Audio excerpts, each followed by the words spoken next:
ശാസ്ത്രീയ സാമവേദ പഠനം ക്ലാസ് 89. നമ്മൾ ഉത്തരാർജിതത്തിലെ 85-ാമത്തെ അധ്യായത്തിൽ 3-ാമത്തെ ഖണ്ഡമാണ് നോക്കുന്നത്. അതിൽ 257 ദേവത അഗ്നിയാണ്. അഗ്നി എന്ന് പറയുമ്പോൾ ഊർജം, ഏത് തരത്തിലുള്ള ഇലക്ട്രിക്കൽ ഫോഴ്സും എല്ലാം അതിൽ വരും. അഗ്നിയിൽ ഊർജം, ശക്തി ഇതെല്ലാം അതിൽ വരും, ഇലക്ട്രിസിറ്റി എല്ലാം. അപ്പം എന്താണ് പറയുന്നത് നോക്കാം. യാഗമനുഷ്ഠിക്കുന്നവർ, അതായത് എന്തെങ്കിലും കർമ്മം ചെയ്യുന്നവർ, നമ്മളെല്ലാം ഓരോ ദിവസവും പല കർമ്മങ്ങൾ ചെയ്യുന്നുണ്ട്. അവർക്കെല്ലായ്പ്പോഴും അഗ്നി രക്ഷ നൽകുന്നു. അഗ്നിയിലൂടെയാണ് രക്ഷ നൽകുന്നത്. അഗ്നി എന്ന് പറഞ്ഞാൽ ഊർജത്തിലൂടെയാണ് നമ്മളെ രക്ഷ നൽകുന്നത്. ഇപ്പോൾ ആരെങ്കിലും ഒരു പട്ടി വരികയാണെങ്കിൽ കല്ലെടുത്ത് എറിയുക, അതിനെന്ത് വേണം? നമുക്ക് ശക്തി വേണം. ആ ശക്തി കയ്യിൽ നിന്നാണ് പ്രയോഗിക്കുന്നത്. കൈക്ക് എവിടെ നിന്നാണ് കിട്ടുന്നത്? ഭക്ഷണത്തിൽ നിന്ന്. അപ്പോൾ എന്ത് കർമ്മം ചെയ്യുമ്പോൾ, ഇപ്പോൾ ഒരു ഇരുമ്പിനെ അടിച്ച് പരത്തുന്നുണ്ടെങ്കിൽ അതിനുള്ള ശക്തി, ചോറ് വെക്കാനാണെങ്കിൽ അരി വെള്ളത്തിലിട്ട് ചൂടാക്കും, അവിടെ അഗ്നി. അപ്പോൾ എല്ലാ രക്ഷയും നമുക്ക് ലഭിക്കുന്നു. അത് നമുക്ക് സംരക്ഷണം നൽകുന്നു. നമ്മളെ സംരക്ഷിക്കുന്നത് അതാണ്. നമ്മുടെ ശരീരത്തെ സംരക്ഷിക്കുന്നത് എന്താണ്? നമ്മുടെ ശരീരത്തിൽ ഒരു ചൂട് മെയിൻറ്റെയിൻ ചെയ്യുന്നുണ്ട്. ആ ചൂടിൽ കുറഞ്ഞു പോയാൽ രോഗമാണ്, അല്ലെങ്കിൽ മരണമെല്ലാം സംഭവിക്കും. അപ്പം നമുക്ക് സംരക്ഷണം നൽകുന്നതിന് വേണ്ടിയാണ് അഗ്നിദേവൻ ജ്വലിച്ചു നിൽക്കുന്നത്. അപ്പോൾ നമ്മളെ സംരക്ഷണത്തിന് വേണ്ടി അഗ്നി എപ്പോഴും ജ്വലിക്കും. സൂര്യൻ ജ്വലിക്കുന്നത് കൊണ്ടാണ്, സൂര്യനിൽ നിന്നാണല്ലോ ഊർജ്ജമെല്ലാം കിട്ടുന്നത്. അത് ജ്വലിക്കുന്നതുകൊണ്ട് തന്നെയാണ് നമ്മൾ നിലനിൽക്കുന്നത്. ഋത്തിക്കുകൾ, അതായത് യജ്ഞം ചെയ്യുന്നവർ, അവർക്ക് അനുഗ്രഹം ചൊരിയുന്നതിന് വേണ്ടി നെയ് ചേർന്ന ഭാഗങ്ങളും അതിലൂടെ അഗ്നി ജ്വലിച്ചുകൊണ്ടിരിക്കുന്നു. അപ്പോൾ ഋത്തിക്കുകൾ യജ്ഞം ചെയ്യുമ്പോൾ എങ്ങനെയാണ് യജ്ഞം ചെയ്യുന്നത്? അഗ്നി ജ്വലിപ്പിച്ചുകൊണ്ട്, അല്ലെങ്കിൽ ഊർജം സംഭരിച്ചുകൊണ്ട്. ഊർജം എവിടെ നിന്നാണ് കിട്ടുന്നത്? ഇപ്പം അഗ്നിയാണെങ്കിൽ നെയ്യെല്ലാം കത്തിച്ചു കഴിഞ്ഞാൽ, നെയ്യ് എന്ന് പറയുമ്പോൾ എണ്ണയായിട്ട് ചിന്തിച്ചാൽ മതി. അഗ്നിയെ ജ്വലിക്കാൻ എണ്ണ വേണം, അല്ലെങ്കിൽ നെയ്യ് വേണം. നെയ്യ് കത്തിക്കുമ്പോൾ അഗ്നി ഉണ്ടാകുന്നു. ആ അഗ്നി തേജസ് ഉള്ളതാണ്, ജ്വലിക്കും. അതിലൂടെയാണ് ഋത്തിക്കുകൾ യജ്ഞം ചെയ്യുന്നതും അതിലൂടെ അവർക്ക് അഗ്നി അനുഗ്രഹം ചൊരിയുന്നത്. അതായത് ഊർജം കിട്ടണമെങ്കിൽ എന്തെങ്കിലും കത്തിക്കാനും വേണമല്ലോ, ഇന്ധനം വേണം. ഇവിടെ നെയ്യ് പറഞ്ഞു തന്നേ ഉള്ളൂ. അതിലൂടെ നമ്മളപ്പോൾ അഗ്നിക്ക് നെയ്യ് അർപ്പിക്കുമ്പോൾ, എണ്ണ അർപ്പിക്കുമ്പോൾ, പെട്രോളോ ഗ്യാസോ അർപ്പിക്കുമ്പോൾ എന്ത് സംഭവിക്കുന്നു? അതിൽ നിന്നുണ്ടാകുന്ന ഊർജം യജ്ഞം നടത്തുന്നവരെ അനുഗ്രഹിക്കുന്നു, അവരുടെ ആഗ്രഹങ്ങൾ സാധിപ്പിച്ചു കൊടുക്കുന്നു. ഇനി 258 അഗ്നിദേവനോട് പറയുകയാണ്, അംഗീരസ് എന്ന ഋഷി ഗുഹയിലിരുന്നു കൊണ്ട് അങ്ങയെ പ്രാപിച്ചു ശക്തി നേടുന്നു.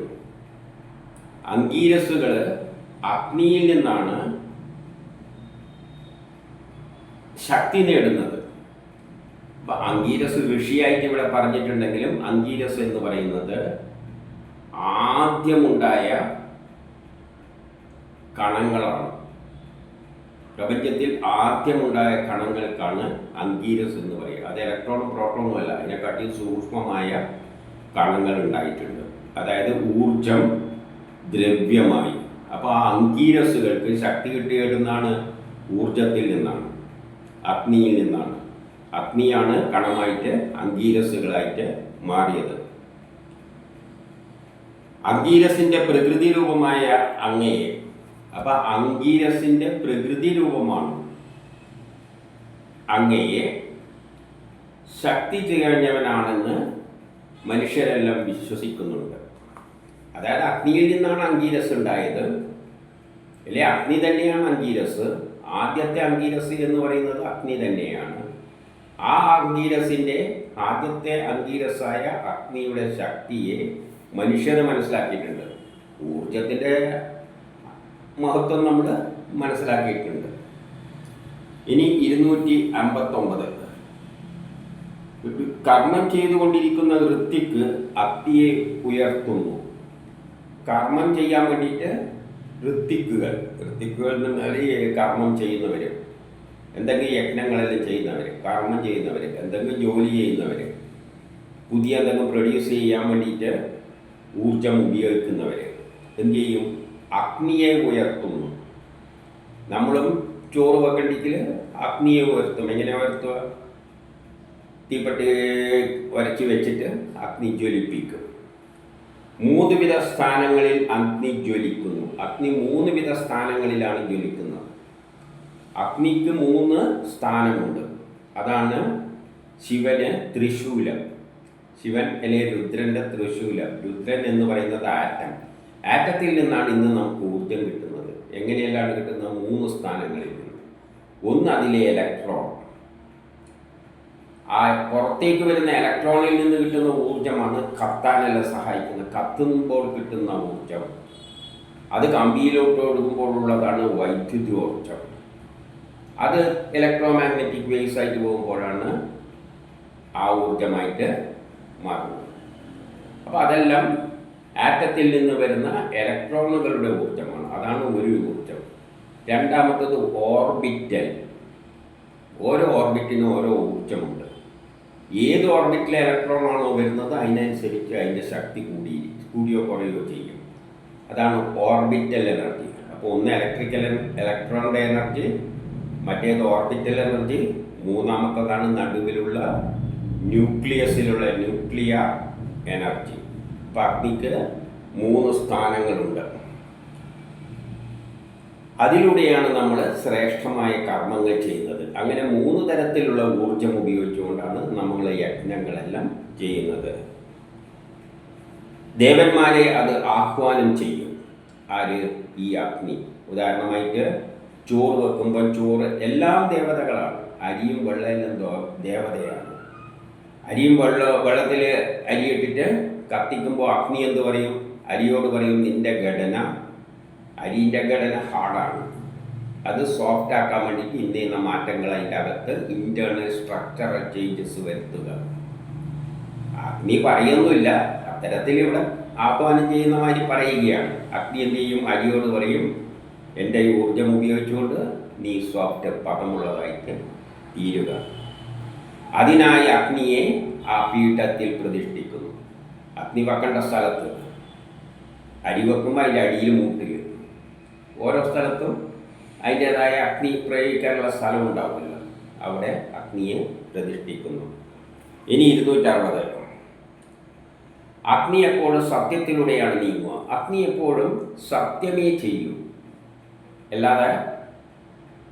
അതിലെ ദേവത മിത്രവരുണന്മാരാണ്, അഗ്നിയല്ല. മിത്രവരുണന്മാർ, സത്യത്തോടൊപ്പം നിൽക്കുന്ന മിത്രവരുണന്മാർ സത്യത്തിനനുസരിച്ച് പ്രവർത്തിക്കും. എന്താണ് മിത്രൻ? അനുകൂല സാഹചര്യം. മിത്രങ്ങൾ അനുകൂല സപ്പോർട്ടീവായി വരുന്ന സാഹചര്യം. വരുണൻ എന്ന് പറഞ്ഞാൽ ഓർബിറ്റൽ എനർജി. നേരത്തെ പറഞ്ഞല്ലോ, ആ ഓർബിറ്റാണ് വേണ്ട ഊർജം നൽകുന്നത്. അപ്പം അനുകൂല സാഹചര്യത്തിലാണ് യജ്ഞം നടത്തേണ്ടത്. നമ്മളിപ്പോൾ ഒരു നെല്ല് നടുന്നുണ്ട്, ചെടി നടുന്നുണ്ടെങ്കിലും അനുകൂലമായ സീസൺസിൽ നടണം, എന്നാലല്ലേ ശരിക്കും മുളച്ചു വരുള്ളൂ. ഏത് യജ്ഞം ചെയ്യുമ്പോഴും അനുകൂല സാഹചര്യത്തിൽ, അതാണ് മിത്ര വരുണന്മാർ. അനുകൂല സാഹചര്യത്തിൽ ചെയ്യണം. അവർ അപ്പം കാര്യങ്ങൾ സാധിപ്പിക്കും. നിങ്ങൾക്ക് വേണ്ടിയാണ് സോമം പവിത്രമാക്കപ്പെടുന്നത്. ഇപ്പം നമ്മൾ കൊടുക്കുന്ന വസ്തു, ഇപ്പോൾ വിത്താണെങ്കിലും അനുകൂലമായ സാഹചര്യത്തിൽ മണ്ണിൽ വിതച്ച് കഴിഞ്ഞാൽ നല്ലവണ്ണം മുളച്ചു വരും. അവിടെ അനുകൂല സാഹചര്യത്തിൽ, ആ സാഹചര്യത്തിലാണ് നമ്മൾ സോമം അർപ്പിക്കേണ്ടത്. അപ്പോൾ നിങ്ങൾ എൻ്റെ ആഹ്വാനം സ്വീകരിച്ചാൽ, അപ്പോൾ ഈ പറഞ്ഞതിൻ്റെ അർത്ഥം, നമ്മളൊരു യജ്ഞം ചെയ്യുമ്പോൾ അനുകൂലമായ സാഹചര്യത്തിൽ, മിത്രം എന്ന് പറഞ്ഞാൽ അനുകൂല സാഹചര്യം, ഓർബിറ്റ്, വരുണൻ എന്ന് പറഞ്ഞാൽ ഓർബിറ്റ്, അതായത് രസതന്ത്ര തത്വപ്രകാരമേ നടക്കുള്ളൂ. ഇപ്പം നമ്മൾ ചോറ് വേണ്ടിക്കിൽ വെള്ളം തിളച്ചേ പറ്റൂ, ആ ടെമ്പറേച്ചർ എത്തണം. അത്തരത്തിൽ അത്രയും ഊർജം കൊടുക്കണം. ഇനി 261 ഒരു തിന്മയും ചെയ്യാത്തവരാണ് മിത്രവരുണന്മാർ. അവിടെയും മിത്രവരുണന്മാരാണ്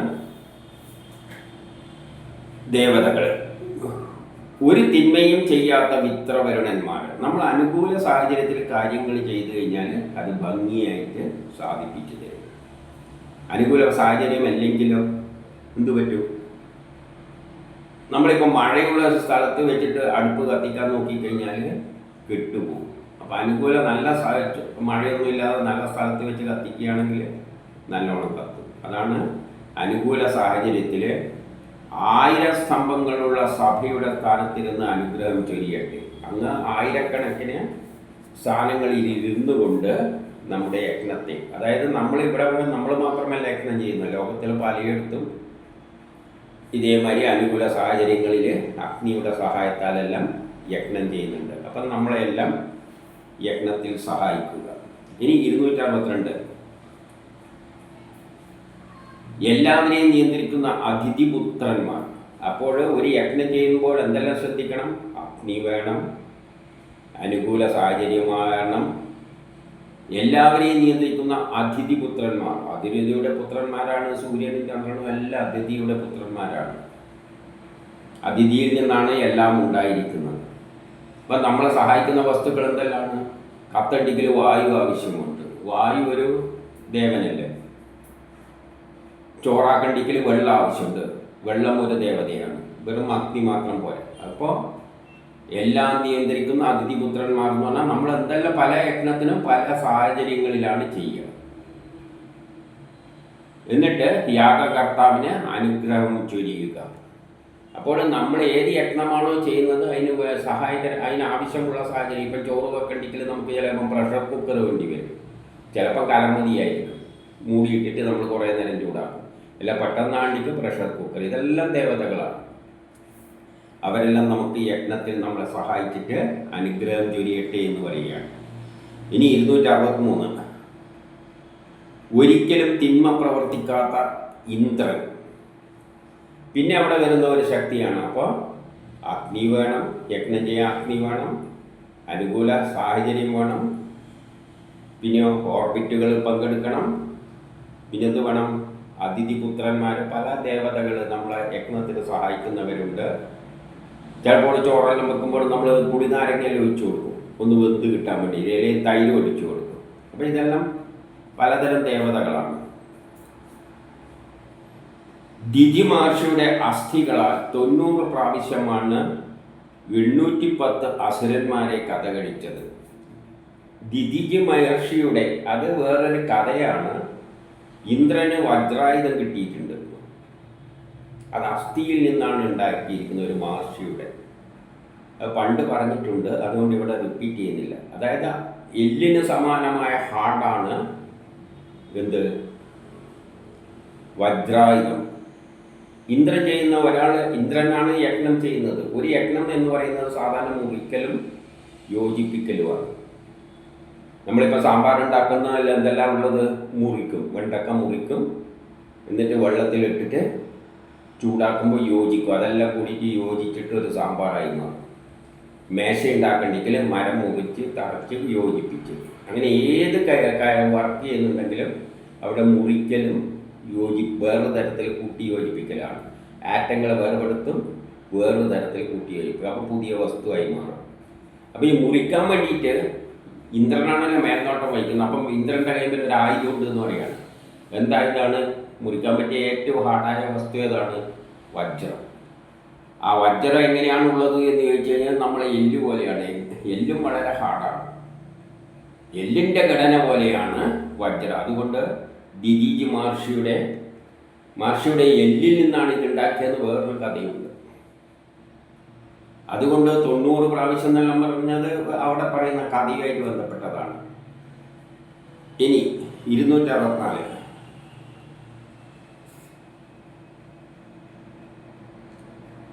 പർവ്വതങ്ങളിൽ കൊണ്ടെത്തിച്ചിരിക്കുന്ന അശ്വബന്ധിതമായ മഹർഷിയുടെ ശിരസ് ഇന്ദ്രൻ കണ്ടെടുത്ത് അത് മനസ്സിലാക്കിക്കൊണ്ട് അസുരന്മാരെ ഇല്ലാതാക്കി.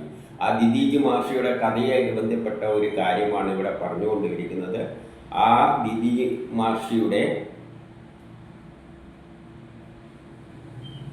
എല്ല് ഉപയോഗിച്ചിട്ട് തന്നെയാണ് ഇന്ദ്രൻ ഈ ആയുധം ഉണ്ടാക്കിയെടുക്കുന്ന. ആ കഥയെ ബന്ധിപ്പിച്ചുകൊണ്ട്, ആ കഥ ഇപ്പോൾ ഇവിടെ പറഞ്ഞാൽ ശരിയാവില്ല, കാരണം ഇത്രയേ ഉള്ളൂ, ഒരു എല്ലിൻ്റെ ഘടനയാണ് ഇന്ദ്രൻ്റെ വജ്രായുധത്തിനുള്ളത്. ആ വജ്രായുധം കൊണ്ടാണ് ഇന്ദ്രൻ എല്ലാ യജ്ഞങ്ങളിലും മുറിക്കുകയും പൊട്ടിക്കുകയും യോജിപ്പിക്കുകയും എല്ലാം ചെയ്യുന്നത്. ഇനി 265 ഇവിടെ സഞ്ചരിക്കുന്ന ചന്ദ്രമണ്ഡലത്തിൽ കാണപ്പെടുന്ന കിരണങ്ങൾ സൂര്യൻ്റേതാണ്. ഇങ്ങനെ ആകാശത്തോട്ടപ്പോൾ സഞ്ചരിക്കുന്ന ചന്ദ്രൻ്റെ കിരണങ്ങൾ സൂര്യൻ്റേതാണ് എന്ന് പറയുകയാണ്. സൂര്യൻ്റെ വെളിച്ചം ചന്ദ്രന് കിട്ടിയിട്ടാണ് ചന്ദ്രൻ പ്രകാശിക്കുന്നതെന്നാണ് ഇവിടെ പറഞ്ഞു വെക്കുന്നത്. സഞ്ചരിക്കുന്ന ചന്ദ്രമണ്ഡലത്തിൽ കാണപ്പെടുന്ന കിരണങ്ങൾ സൂര്യൻ്റേതാണ്. അങ്ങനെ ചന്ദ്രബിംബത്തിൽ സൂര്യകിരണങ്ങൾ പ്രകാശം ചൊരിയുന്നു.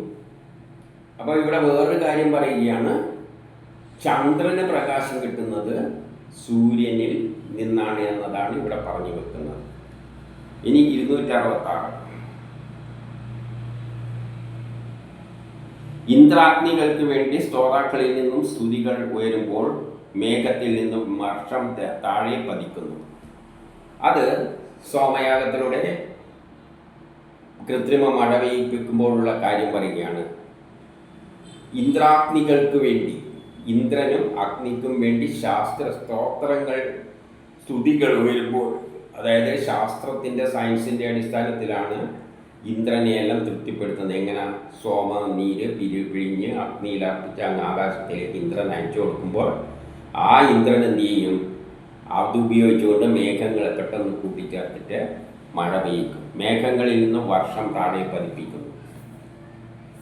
ഇനി 267